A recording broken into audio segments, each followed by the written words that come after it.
और हालात ये है, मेरी कौम के ये बेकसूर जवान, भोले भाले जवान, अल्लाह अकबर, जिनकी जवानी पे तरस आता है, अल्लाह अल्लाह, गलत सोहबत की वजह से, कभी हुक्के की बुनियाद पर, कभी सिगरेट की बुनियाद पर। याद रखना, ये सिगरेट के अंदर भी नशा डाला जा रहा है, हुक्के के अंदर भी नशा डाला जा रहा है, और याद रखिए, और हमारे जवान उसमें मुब्तला हो रहे हैं। मैं हजारों की तादाद में जवान हैं जिनके सीनों में उम्मत की बेटियों के लिए दर्द है, जिनके सीनों में गरीब भीख मांगने वालों के लिए हमदर्दी है। पूछना चाहता हूं, हुक्के सिगरेट के अंदर धुएं में अपने पैसों को उड़ाने वालों, बताओ क्या जिस कौम की बेटियां सिग्नलों पर बुर्का पहन करके भीख मांग रही हो, उस कौम के मालदारों को, उस कौम के जवानों को किसने इजाजत दी कि वो हुक्के में और सिगरेट में, तंबाकू और गुटखा नोशी में और नशे में अपनी दौलत को जला करके राख कर दे?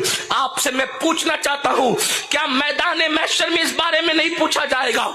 बल्कि अगर अल्लाह ना करे किसी ने जादू कर दिया हो, किसी ने जो वो आपको शहर में गिरफ्तार कर दिया हो, आपकी बच्ची को रिश्ते नहीं आते हो, अगर इसी तरह आपके शौहर की रोजी नहीं चलती हो, मियाँ बीवी के अंदर नफरत हो, मियाँ बीवी के अंदर ताल्लुकात अच्छे ना हो, तो इलाज और मुआलजे के जरिए से कहीं और जाने की बजाय एक आसान तरीका आपको बता दिया जाता है।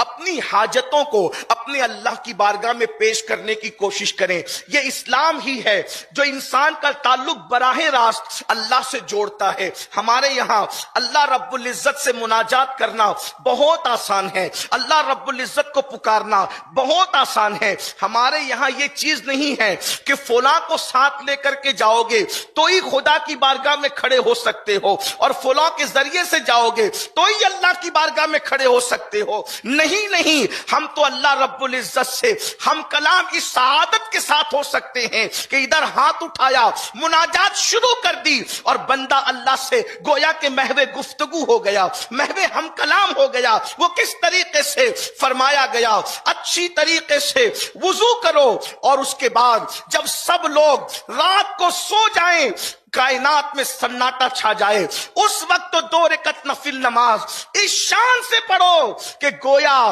तुम खुदा को देख रहे हो, और ये कैफियत ना पैदा हो तो फिर ये हाल तो होना चाहिए कि खुदा तुम्हें देख रहा है। अंताबुदल्लाह कान्नक तरा फइल्लम तकुन तरा फइन्नहु यराक। अल्लाहु अकबर, कि अल्लाह तुम्हें तो देख ही रहा है। आका इरशाद, आपने हम पे एतमाद किया है, सच्ची बात आपको बता दें, फिर कब्रों पे भी जाओ ना तो वहां सजदा मत करो।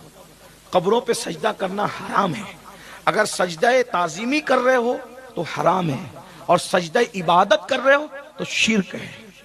हमारे मजहब में सजदा करने की इजाजत, अल्लाह के सिवा किसी को सजदा करने की इजाजत। अब आप मुझे बताएं, जब हम रसूलुल्लाह को सजदा नहीं कर सकते तो उनसे बड़ा कौन है?